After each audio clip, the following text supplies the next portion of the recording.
Assalamualaikum warahmatullahi wabarakatuh. Kami dari kelompok 2 yang beranggotakan saya sendiri, Doni Permana, NPM 51, Safira Dena, NPM 65, Maharani Sidnanti, NPM 99, dan Aris Munandar, NPM 7001. Di sini, kami dari kelompok 2 akan membahas tentang isozim, different protein that catalyze the same reaction. Langsung saja dimulai presentasinya. Pertama-tama saya akan bahas dulu mengenai pengertian isozim sendiri. Isozim ini terdiri dari dua kata, ada iso yang berarti sama dan ada zim yang merupakan singkatan dari enzim. Berarti eh, ini tuh enzim yang sama, samanya itu merujuk pada fungsi katalis pada reaksi yang sama. Tetapi dia tuh memiliki bentuk molekul enzim yang berbeda. Contohnya itu seperti enzim heksokinase yang kita jumpai pada siklus glikolisis, di mana dia tuh mengkatalisis reaksi yang sama pada reaksi fosforilasi glukosa. Tapi dia memiliki 4 bentuk yang berbeda. Ada heksokinasis tipe 1, ada heksokinasis tipe 2, tipe 3, dan tipe 4. Nah, isozim ini dapat terjadi pada spesies yang sama, atau dalam jaringan yang sama, atau bahkan dalam sel yang sama. Untuk perbedaannya sendiri, isozim ini dapat berbeda dalam sifat kinetiknya atau dalam regulasinya. Kemudian, ada pula perbedaan dalam kofaktor yang mereka gunakan, misalkan pada enzim dehidrogenase ada yang memakai NADH dan ada yang memakai NADPH. Atau ada juga perbedaan pada distribusi subselulernya, di mana ia bisa larut atau menempel pada membran. Nah, isozim ini bentuknya memungkinkan terdapat urutan asam amino yang serupa, tetapi tidak identik, tetap berbeda. Nah, dalam banyak kasus, mereka itu jelas berbagi asal evolusi yang sama karena memang bentuknya itu yang serupa.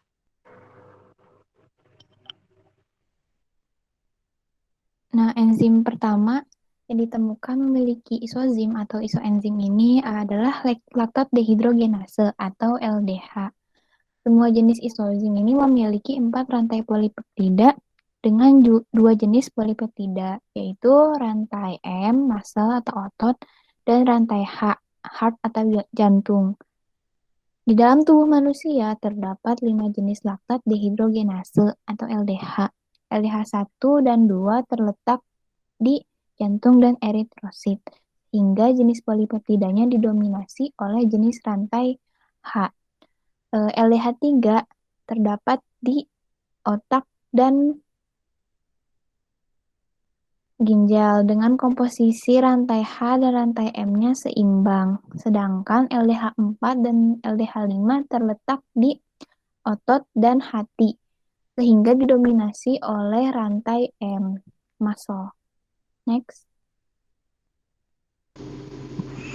Nah, di sini pada perbedaan kandungan isozim pada jaringan dapat digunakan untuk menilai waktu dan tingkat kerusakan jantung akibat infak miokard atau lebih tepatnya serangan jantung. Mengapa? Dikarenakan LDH1 bila konsentrasinya itu sangat tinggi, maka akan menyebabkan penyakit infak miokard.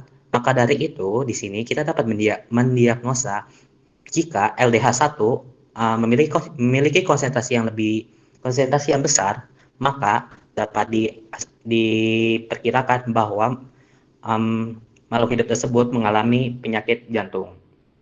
Di sini dalam waktunya yaitu bila melebihi 12 jam, LDH1 memiliki konsentrasi yang sama dengan LDH2. Dan 12 jam seterusnya atau 24 jam, LDH1 memiliki konsentrasi yang lebih besar dari LDH2. LDH2 dengan dikombinasikan pada peningkatan konsentrasi darah pada enzim jantung, kreatinikinase, itu adalah bukti yang kuat bahwa ada infak miokardia atau serangan jantung. Di sini fungsi dari LDH1 dan LDH4 yaitu pertama untuk LDH1 membantu mempercepat oksidasi dari laktat menjadi piruvat pada hati. Untuk LDH4 kebalikannya dari LDH1, yaitu membantu mempercepat reduksi piruvat menjadi laktat pada konsentrasi yang rendah pada otot rangka. Next. Secara umum, distribusi isozim yang berbeda dari enzim tertentu memperlihatkan setidaknya 4 faktor, yaitu sebagai berikut. Faktor yang pertama, yaitu metabolisme yang berbeda pada organ yang berbeda.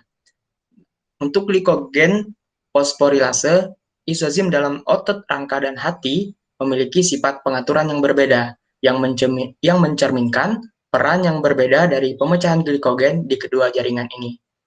Kemudian, faktor yang kedua, yaitu lokasi dan peran metabolik yang berbeda untuk isozim dalam sel yang sama.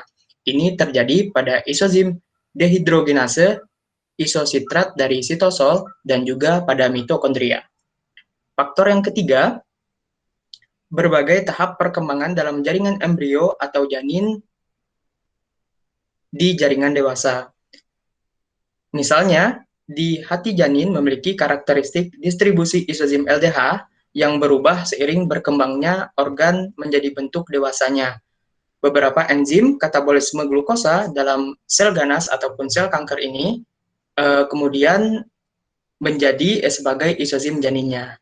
Untuk faktor yang keempat, yaitu respon yang berbeda dari isozim terhadap modulator allosteriknya. Perbedaan ini berguna dalam menyetel kecepatan matriks, yaitu hexokinase 4, glukokinase, hati dan isozim hexokinasenya. Jaringan ini berbeda dalam kepekaannya terhadap penghambatan oleh glukosa 6-fosfat. Terima kasih. Sekian presentasi dari kelompok kami. Lebih dan kurangnya mohon maaf. Assalamualaikum warahmatullahi wabarakatuh.